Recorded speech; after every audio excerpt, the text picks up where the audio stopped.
we got yesterday, last night, Nav and I, up to Daf Yud Daled Amud Aleph in Zevachim, up to the two dots. Okay, so around 10 lines from the top. Rabbi Shimon Machshir B'Hiluch. So the Mishnah said, yesterday's Mishnah, hopefully you learned it, that in fact, if you have a machshava to do a carbon shalol lishma for the wrong purpose, for the wrong person or the wrong carbon, it's a psul in a carbon chatas and a carbon pesach. But Rabbi Shimon argued and said, not if you do it while you're walking, because walking is not necessary. You can do a carbon and not walk. If you shechted the animal right next to the mizbeach, accepted the blood and put it on the mizbeach. So because it's not necessary, even if you do it, but if you do it and have a bad machshava, it doesn't passel the animal. Says Rabbi Shimon ben Lakish today. I'm Rabbi Shimon ben Lakish at the two dots, right? Mode Rabbi Shimon b'halachat chatat apnimiot shemachshava poselet ba. Rabbi Shimon would admit that if you do a chatat that has to be brought inside the heichal, right, inside the Beit HaMikdash, you have to walk. You can't shecht it inside. So because there you have to walk, it's an avodah that you can't cancel. And therefore, in that case, a walking would be an essential act, and a machshava during walking would passel it. I says the Gemara, we learned yesterday, Amar Rabbi Shimon, didn't Rabbi Shimon say, Kol she'eino al mizbeach hachitzon kishlamim min chayavim alav mishum pigol? Anything that's not brought on the mizbeach hachitzon like a shlamim, which is the source of pigol, is not chayiv pigol. So what do you mean the chatat hapnimit that you're walking inside? You have a bad machshava for pigol while you're walking apostles it, he holds there's no pigol about a chatat hapnimit. So there's no such concept. Says Rabbi Yossi, Rabbi Chanina, it's a little bit more confusing than that, a little bit more complex, because moda haya lifsol mikal v'chomer. Although Rabbi Shimon holds that if you have a machshava chutz lizmano, right, which is usually pigol, to do an act that is not supposed to be done today, say I think to do it tomorrow, that doesn't apply to chatat hapnim. It's true, it's not pigol, and so if you eat it, you're not chayiv karet. But he admits that the animal is pasul. And how does he know the animal is pasul? From a kal v'chomer. Ma shelo lishman, just like if you do an animal and you have intention not to do it lishma, it's hochsheru b'shlamim. It's even kosher by shlamim, right? Because remember we said by shlamim, if you do it for the wrong intention, it doesn't matter. But it would be pasul b'chatat. If you did a chatat for that, it would pasul the carbon. So chutz lizmano, which is, remember, if you have a thought to do it outside of the right time, sheposel b'shlamim, enodin sheyivsol b'chatat. So it's a kal v'chomer that it passels it. It's not pigol, meaning it doesn't have all the extra restrictions of pigol, but it is passel. Says we're okay, that's if you have a thought, I'm going to do it chutz lizmano. Remember, there's always two levels of machshava. One is you could have a thought, I'm going to do the karban in the wrong time. I'm going to sprinkle the blood or eat it in the wrong time. And the other is I'll do it in the wrong place. I'll take it outside of Yerushalayim, outside of the Mizbeach, outside of the Azara. So ashkechan chutz lizmano. So there I have, okay, I know that a carbon done bifnim is possible if you have a thought chutz lizmano. But chutz l'mkoma minalan. How do I know that if you think of the wrong place when you're doing it, it also passels it? So it says, well, why don't you just derive it from chutz lizmano? Imi chutz lizmano, you can't derive chutz l'mkoma from chutz lizmano because you could say chutz lizmano shkin karet. Remember, by a chutz lizmano, the chiyuv is karet by if you eat it. By chutz l'mkoma, it's possible, but it's not karet. I eat mi shalol lishma. Now, why don't you say do the exact same thing from chutz lizmano? Learn it from shalol lishma. Meaning, if you bring a karban shlamim for the wrong purpose, it's kosher. If you bring a karban shlamim for thought chutz l'mikomo, it's pasul. So by a chatat, which if you do a shalol lishma is pasul, should for sure be pasul if you do it shalol l'mikoma, right? But that is not true necessarily because imi shalol lishma shkin noheg b'bama. Think about the time before there was the Beit HaMikdash, which is a long time in the Navi. They had bamot, and you could do karban anywhere you wanted. So there is no concept of chutz l'mkomo when you can bring a karban anywhere. You can't say I'm doing this to be outside of Yerushalayim. There was no Yerushalayim. There was no central place. So there was a time where you couldn't have a machshava shelo lishma, you couldn't have a machshava chutz lizmano, but you could do a machshava chutz l'mkomo. Says the Gemara, well, that's a really great point. And it's a really important one to remember throughout the Masechta, but it's not relevant here. Because remember, the whole issue here is we're comparing it to Shalol Lishma. Which karbanot are pasul Shalol Lishma? B'may noheg, b'Pesach u'v'chatat. The only two karbanot which Shalol Lishma is a psul is a karban Pesach and a karban chatat.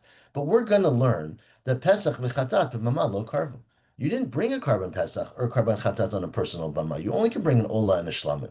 Right? Because the Pesach had to be done together in a gathering. It wasn't done individually. And we're going to learn later that a Karban Chatat also couldn't be done privately. And so therefore, there is no private Bama in the time of Chutz Lishma, when you think about Chutz Lishma. And therefore, you can make the comparison, Ibaidema, or else you don't even need to use logic. It's hekeshu. It's a hekesh, which is, something we learn from the Torah uses sort of extra words or similar words. Because it says by the pigol, it says if you should not eat from it biyom hashlishi. So shlishi says zechutz lizmano. You're doing it the wrong day. Shlishi is the third day. The carbon shlamim is supposed to be in for 2 days, so you're outside of your time.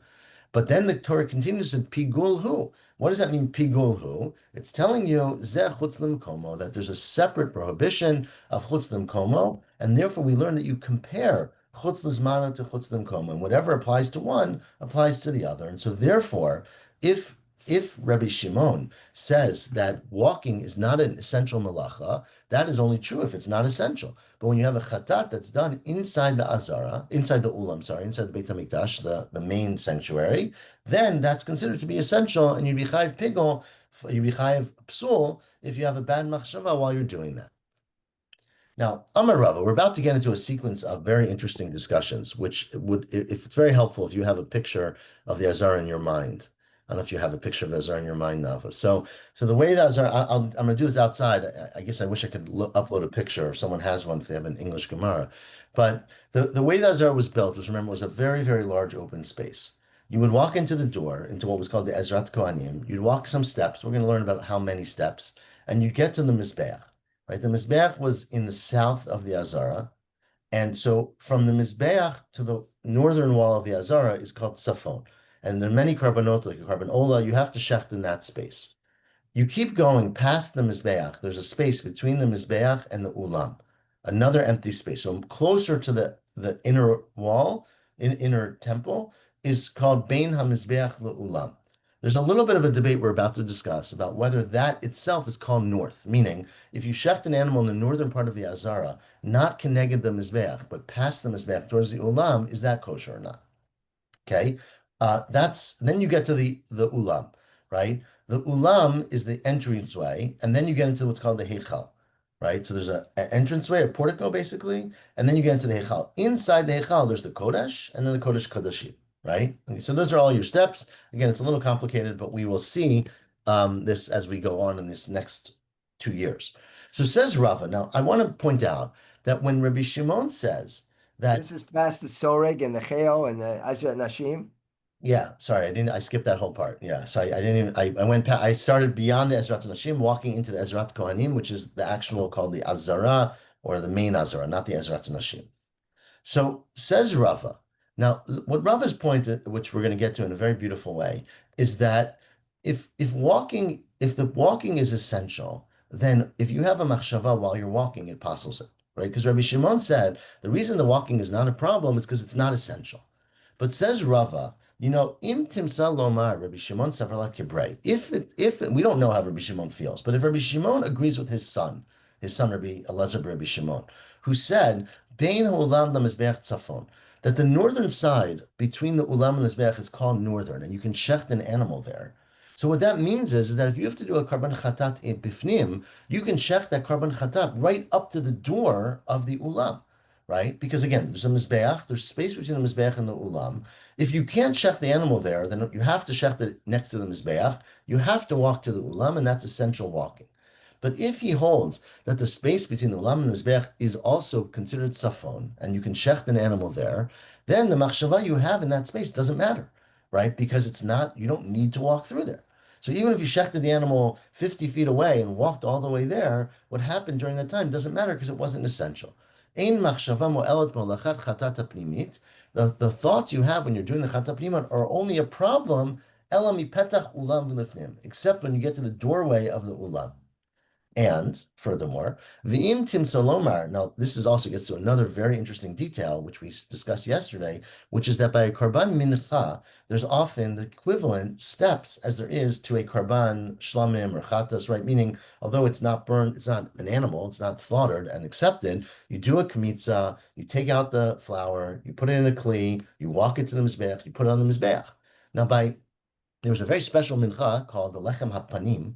And the lechem hapanim, you actually remember you ate the lechem hapanim, but you did take the bezichim, the containers that had spices, and you would put those on the mizbeach.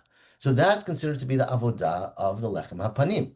Now, when you walk with those bezichim, right? Remember, the lechem apanim were on the shulchan, which was inside the kodesh, right, inside the heichal. You had to walk with that to outside to the mizbeach. Okay, so that walking is essential. There's no way to get from inside to outside without walking. And if you have a machshava while you're walking, it would passel it. But says the Gemara, but if he holds like Rabbi Yehuda, who says toch azara mekadesh, that the floor of the azara will make things kodesh, meaning the floor of the azara between the ulam and the mizbeach counts as a mizbeach. So then, in theory, you could put them down on the floor. You don't even have to walk to the mizbeach. And so then, ein machshava mo'elet b'holachat tziluk bizichim. A bad machshava does not passel walking with the bizichim elami petach hechal v'lechutz. Only if you're from the door of the hechal and outside. Because if you were inside that area, the basically the bezichim could be put down, and that would be okay. That would be considered theoretically they can be burned right in that place because you can make a fire there. V'im timsa lomar. Now, if he is of the opinion, again, this is all Rabbi Shimon. If Rabbi Shimon thinks that kedushat hechal v'ulam chaduhu, remember I told you that the inside building there was what's called a hechal, right, which is the main place, and there was an ulam, which is the entryway. Right? But if he holds that the entryway, the ulam, is also kodesh the same way as the hechal, then in theory, you can actually move the shulchan. Of course, no one would do that, but you can take the shulchan, instead of putting it where the Torah says, or where we say to put it in the hechal, you can actually walk it out and pick up the shulchan, put it in the ulam. If you do that, it means that carrying the bezichim is only a problem from the petach ulam, right? Ein machshava mo'elet ela mi petach ulam v'lachutz. And the final thing is imtim salomar. Well, not the final one, almost. Imtim salomar toch hapetach kilifnim. Now, if you say that the inside of the door, remember the doors were very thick; they were, 2 feet or 6 feet long. If you hold that the inside of the doorway is inside, it's not outside, then ein machshava mo'elet ela filu psia achat. Right? Then there is actually no place that's a problem because you can move the table, the shulchan, up to the entryway of the door, right, which is all considered inside, and then all you have to do is pick up the bazich, the thing, and put it outside, and that's already roi lemizbeach. And so ela bichtei hoshatat yado. The only thing you have to do is stretch your arm out because everything else is considered to be the place of that thing. And if you do walk, it's not essential walking. And one final thing, I think, if Rabbi Shimon holds that walking without your feet, meaning using your hands, so you pick something up and move it, is not called walking, right? It's not called holacha. Then it turns out that when you have the lechem hapanim, there's really no essential walking whatsoever. And that, again, this is all theoretical. But the point of Rabbi Shimon is that if theoretically you can get by without walking, then even if you do walk, it's not considered to be essential.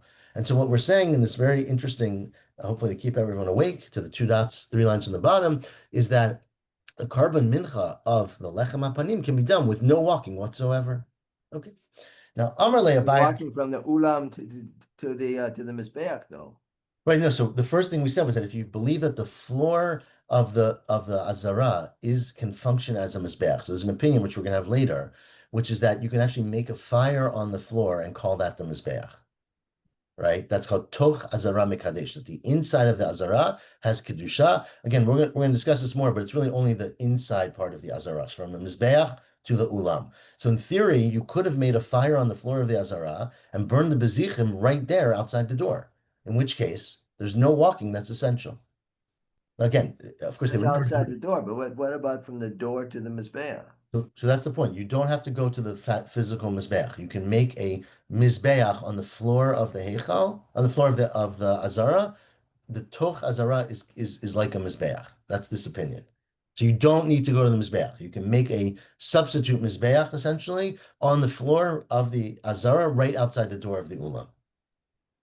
Now, again, these are very theoretical. We're going to get to this all later, these discussions. But the idea behind it is just to show you how you have to take this halacha of Rabbi Shimon, which is that although walking might be essential, might be done, if it's not essential, if there's a theoretical way to avoid it, then it's not something that a machshava would passel. Now, Amalei Abaye Lamori Rav Chisda. Three lines on the bottom. Abaye said to the Amori of Chisda. Rav Chisda, right, of course, was a great rabbi, and Abaye was a student a couple generations later, so maybe like 50 years younger, 40 years younger. And he had a question. He didn't ask Rav Chisda directly. He asked the Amori of Rav Chisda, which usually means the person who spoke, the spokesman, I would say maybe, who really said over, like that was the assistant, but a very senior assistant of Rav Chisda. He said to him, "Ba mi Rav Chisda, can you do me a favor and ask Rav Chisda the following question? Holacha bizar mahu." Right? Remember that we've said before that you can shecht a carbon pesach, not carbon pesach. You can shecht a carbon even if you're not a kohen, right? We don't. None of the other avodot do we think can be done if you're not a kohen. But what about holacha? What about walking? Is walking done by need to be done by a kohen or not? Okay, now we're going to see that it does, but he answered him very, very cleverly. Amar Lake Shira. You know that in fact a zar can do the holacha. He can take the blood and walk. So zar can shech the animal. A kohen has to accept the blood in a cup, but the zar can then take that cup and walk to the mizbeach and give it to a kohen to pour on the mizbeach. And the logic would be, of course, because it's not essential, right? Because since in theory you can shech the animal right next to the mizbeach and you don't need to walk, it's not an essential act. But what was the proof of Chisda brought? There's a very interesting story all the way at the end of the Divrei Yamim, at the end of Tanakh, which it says that they did a carbon pesach, and it says in the times very very late, Vayishchatu et pesach, they slaughtered the carbon pesach, Vayizruku hakohanim et adam miyadam. The Kohanim sprinkled the blood from their hands, which sounds like that the Kohen took the blood from the hands of the owner, who's a zar, and he poured it on the mizbeach. So it sounds like the owner walked the blood up to the mizbeach. And it continues, V'halivim mafshitim, the Leviim would cut the animals open. So you see from there that a zar is allowed to walk the blood up to the mizbeach. Mativ Rav Sheshet, ask Rav Sheshet 1 second, right? There's a Braita which says the following. It says zar, if a person is not a Kohen, or an onain, or he's a Kohen who is mourning, or turn the page to Daf Yudal Amabet, shikur, someone is drunk, or balmum, or he's got a wound. So in all these cases, he's not a functional Kohen, or he's not a Kohen. So in these cases, b'kabbalah b'halacha b'zrika pasul. The person, if he's accepting the blood, walking it, sprinkle, it's pasul. V'chein yoshev, v'chein small. And similar if you're sitting or your left hand to yufta, this is a total destruction of the opinion. Clearly, the Braita says that a zar cannot do halacha. Asking what Rav Chisda brought a pasuk. Rav Chisda kraka amar. Says the Gemara, well, the pasuk does not mean that they walked it over. It means the asa maseh itztaba. It means that they basically held it like a bench, like a shelf. So meaning the Kohen did all the work, but sometimes there were people, they weren't ready, right? There was a line. So they would hand it to the Yisrael to hold it while the line was moving. So the Yisrael could hold it, but they can't actually move it. And Rabba Rav Yosef, furthermore about this discussion, Rabba and Rav Yosef, the fourth line both said that in fact, holacha bizar machloket Rabbi Shimon v'Rabbanan. In fact, it's not so simple. Whether there's a prohibition of a zar walking with the blood is a machloket Rabbi Shimon and the Rabbanan, because Rabbi Shimon in our Mishnah, Rabbi Shimon said, Amar avodah shefshel vatla lav avodahi. Rabbi Shimon said that a machshava while you're walking doesn't count because you don't need to walk. So according to Rabbi Shimon, it's not an avodah, and therefore it should be kshira bizar. According to Rabbanan, it's a regular avodah, and it'll be puzzle. Right? So therefore, said Rabbi Rav Yosef, in fact, it's not so simple. It's a machloket tanaim as to whether or not you can do the walking step with a zar. Why not have a row of zarim? Say you have 10 zarim, and they pass it by hand, like if people pass food on Shulchan Shabbat from one to the pass me the grapes, pass me the bread. They pass it. So therefore, and we just learned that moving things by hand is not considered walking. Exactly. So beautiful. So that is exactly the context we learned. And we're going to discuss that as we go on today's daf. But correct. So that is why that whole discussion about moving by hands and not moving by feet is relevant. Is that considered to be holacha or not holacha? Right. So remember, we just said it's not that a zar can't touch it, right? They clearly can touch it. The question is, can they move it? And as you just pointed out, we're going to see it depends on whether moving it by hand without moving your feet is considered to be moving it. Okay. But before we get there, the question here is, let's say you're actually walking, right? Let's say you're literally walking. Does that pasul?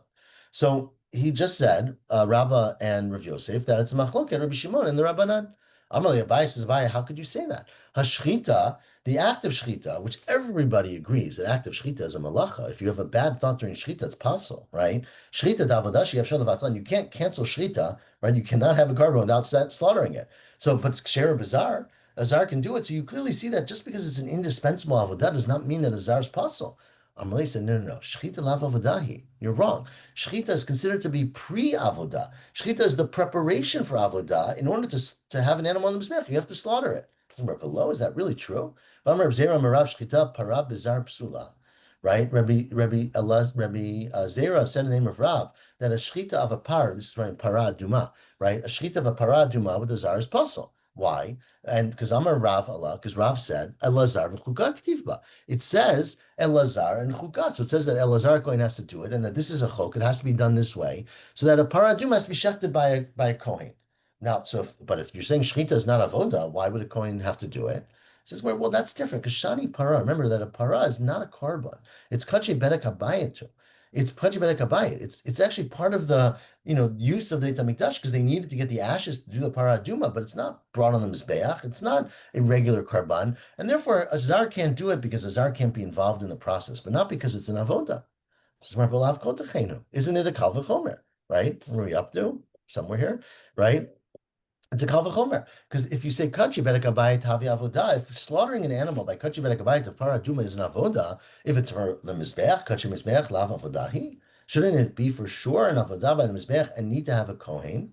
Said Rav Sheshi Raider of Edi, not necessarily, because think about mida havi amarot nigaim. Think about other jobs a kohen does. A kohen has to be the one who looks at a negav. A person's tzaraat has to be observed by a kohen, right? But that's not. It doesn't mean it's an avoda, right? Lav avodahu by kuhuna. It's a special halacha. This has to be done by a kohen. It doesn't mean that that's service in front of Hashem. It's a job of a kohen. So the same thing would be true about a para aduma. It's the job of a kohen, but it does not mean that shechita is considered to be avodah, and therefore, although a machshava during shechita will passel it, a zar is allowed to do shechita. Says okay, but what about the case of walking from the Ivarim Lakevish? Remember, after they slaughtered the animal, they poured some of the blood on the Mizbeach. They would then pour the Shiari Adam on the Mizbeach later, and they would cut up the animal into parts, and they would walk those parts to the Mizbeach and burn them on the Mizbeach, right? Now, that is not necessary, because if, let's say, you cut up the animal right next to the Mizbeach, you could just put it on the Mizbeach right there, right? You don't necessarily, remember, if you recall, if you have pictures of the Azara, they had all those tables and hooks in the north of the Azara where they would cut up the animals. But you don't have to do it that way. You can do it right next to the Mizbeach, and you can be mevatel the avodah. So holachat evarim lekevesh, walking with the limbs to the ramp of the Mizbeach is an avodah she'efshar levatlahi. It's an avodah that is possible to do without, right? Upsula bizar. But we know that a zar can't do that because the pasuk explicitly says in the beginning, all the way in the beginning of Vayikra, v'hikriv hakohen et hakol. The kohen has to bring everything close. Viktir mizbeach, put it on the mizbeach. V'amar mar, and we explained that zu halachat evarim lekevesh. That hikriv, bring close, is referring to walking with the limbs to the kevesh. Says where, okay, you're right. I don't disagree with that. But hecha de gali gali, hecha de lo gali, right? Where the Torah says that a kohen has to do it, then you're right, a kohen has to do it. But where the Torah is silent about it and it doesn't reveal, then I can use my logic. And so, because the Torah never said explicitly that walking the blood from the slaughtering to the mizbeach requires a kohen, because Rabbi Shimon says it's a sort of cancelable malacha, it's a dispensable malacha. Therefore, it would be kosher with the zar. Ask the Gemara again, similar to the question we had before of lav kol dechenu. Isn't it a kal v'chomer? Think about it this way, right? Ma hulachat evarim lekevesh. Think about it. Walking the limbs to the ramp, right, and then burning them on the mizbeach is not makiv kapara. We've said many times, and this is super important halacha, that once you sprinkle the blood, you've done the shechita properly, you sprinkle the blood, you get kapara. If the animal's limbs get lost or stolen or something, it doesn't matter. You don't have to do it again, right? The lo ma'akfa kapara. So that step, although it's very important, it's not ma'akiv the kapara, but the pasuk clearly says ba'ikuna that it has to be the bnei Aaron HaKohanim who do this. So holachat dam, walking the blood, which is absolutely essential, right? Because if you don't bring the blood to the mizbech and pour it, you don't get a kapara. The ma'akva kapara lo kol shekain. Shouldn't that be a kal v'chomer that if you take two acts that are not necessary, right? Because walking never is necessary because you could do the cutting or you could do the slaughtering right next to the mizbeach. But if putting the limbs, which is not makiv kapara, needs kohanim, shouldn't the blood, which is makiv kapara, need kohanim? So we leave it there, and we actually don't have a very clear answer to this kal v'chomer. But bottom line, itmar nami. So I'm taking out the word nami because it doesn't exactly support what we just said, but it is supporting what we said earlier from Ula. Amar Ula, Amar Rabbi Elazar, said Ula in the name of Rabbi Elazar, Holacha bezar psula. If you walk with a zar, you're pasul. And afilin Rabbi Shimon, even according to Rabbi Shimon. So not like the opinion. Remember, this is a big machloket. Not like the opinion of Rabbah and Rav Yosef that we had on the fourth line that Rabbi Shimon would argue. Ula says Rabbi Shimon would admit, and maybe because of this kal v'chomer, maybe for another reason, but Rabbi Shimon would admit that in fact you can not use a zar to walk, and presumably because of something like this kal v'chomer. But since the Torah told us by holachat evarim lekevesh that you need to have a kohen, even though that act is not considered to be necessary, so too by walking with the blood you need to have a kohen, even if it's not necessary. So that is how we conclude that. Again, it's a machloket, but this is how Ula concludes it.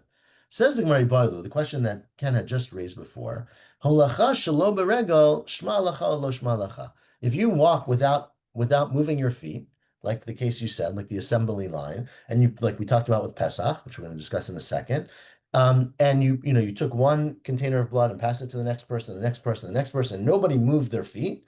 Is that considered to be holacha or not holacha? And then, of course, the question would be, can a zar do? And these kind of questions. So Tashma says, well, let's prove it from the Braita that we just quoted. The Braita we just quoted said, at the turn of the page, it said that a yoshev is pasul. If you're sitting down and doing the avodah, it's pasul. Chen small. If you use your left hand, it's pasul. That's not relevant. But the fact that it says if you're sitting implies, remember now, of course, if you're sitting, you can't move your feet, right? So by definition, if you do avodah of halacha when you're sitting, it's because you're sitting in a chair, you pass it to the next guy sitting in his chair. And we said that's a psul, but it implies that the psul is because you're sitting, right? The issue is not that you passed it without walking, it's that you're sitting.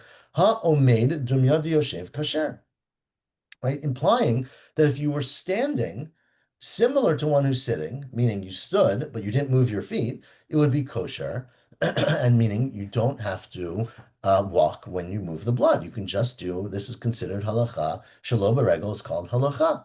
Says where, well, you can't necessarily infer that because Dilma, Yoshev, even if you're sitting, you can move a little bit, right? To kashayef meshif, you literally means you rub it against, and we understand this means you rub it against himself, right? You rub against the floor so that you're not walking, but you're like scooting forward, right? And so Omed Dumya Yoshev denied portent. So the equivalent when you're standing, similar to sitting, would be that you move a little bit, right? So meaning it's not that you're doing nothing, you're actually moving it forward, you're leaning forward, you're carrying it forward a little bit, even though it's similar. So it doesn't prove it.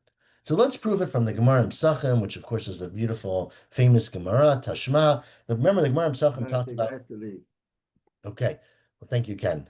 The Gemara in Psachim talked about where Klal Yisrael did the Karban Pesach, right? We are now 3 lines from the bottom, 5 lines from the bottom, right? And we say the following: Shachat Yisrael. The Karban Pesach was shechted by a Yisrael because remember, shechita can be done by the owner or any Yisrael. The Kibela Kohen, the Kohen would accept the blood. V'natan lechavero v'chavero lechavero.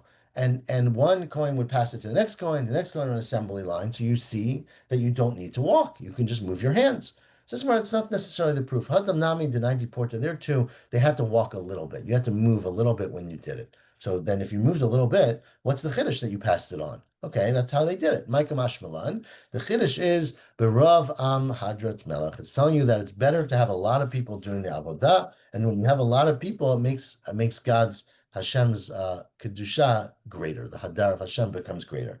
So that is why they did it. Tashma. Let's do a little bit more Nava because it's only 8:17. We are 4 lines from the bottom. Excuse me. Tashma, it says in the Braita, Kibel, this is a mission actually later, Kibela kasher v'natan lepasul yachzir lekasher, right? Let's say, and this gets to a very interesting, I can slow down a little bit here, right? This gets to a very interesting case, which is if you make a mistake, can you fix it? Okay. Now, if you slaughter the animal incorrectly, it's very hard to fix that, right? Because you can't shecht an animal a second time. If you sprinkle the blood on the mizbeach, it's very hard to fix it. Well, unless there's more blood left, right? But let's say you give the shech the animal, you accept it in a kli, you give it to the wrong person, or let's say a person walks through the azara with it, but he's the wrong person. Can you redo that? Can you carry it back and start over? So the Mishnah says later, Kibela kasher, if a kosher person, a kosher kohen or a kosher person accepts the blood, v'natan lepasul, but he gives it to the guy who's a kohen, but he remembers, oh my gosh, I have a wound, I can't do this, or I'm my relative died, I'm an onain, and he's a puzzle for the avodah. Says the Mishnah, Yachzir li kasher. He should give it back to the kasher, right? So, meaning he should give it back. Well, which implies, right, now that as long as you didn't move, right, then it should be fine, right? Because if there would be a problem that of moving it of holacha without moving your feet, then why isn't it already a problem, right? Um, sorry, let me rephrase that. It's not, I take it back. The implication we have right now is that let's say kosher guy is standing at 20 feet. He hands it to a puzzle guy who's standing at 19 feet, a foot away from him. So we think it means you have to hand it back to the kosher guy to start from the beginning. But if walking without your feet is not considered walking, then why does he have to hand it back? Why can't you just take it from the new place, right? Says the Gemara, Ema, well, let's explain the following. It means Yachzer HaKasher V'Kabla. The what it's saying is not, we should change the word slightly. That you give, basically, you should give the kosher person should take it from the non-kosher person. Meaning, it doesn't really say anything about giving it backwards, that you have to go back and start from the beginning. It's just saying that the kosher one who gave it to the non-kosher one should go back and take it back from him. So it's not saying that the non-kosher person has to give it back to the kosher person. It's saying that the kosher Kohen should take it back from the non-kosher person. Says the Gemara, Itmar,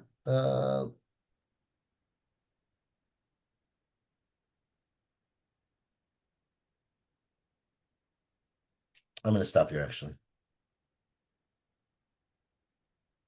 Even though it's a little early, it's not a long daf tomorrow. We're going to stop bright and early. We get a fast daf today. You got it on Nava? Okay, we'll stop. We are Itmar 2 lines from the bottom. Nava, I'll see you. I don't know when I'll see you, but Shavua Tov. Sure.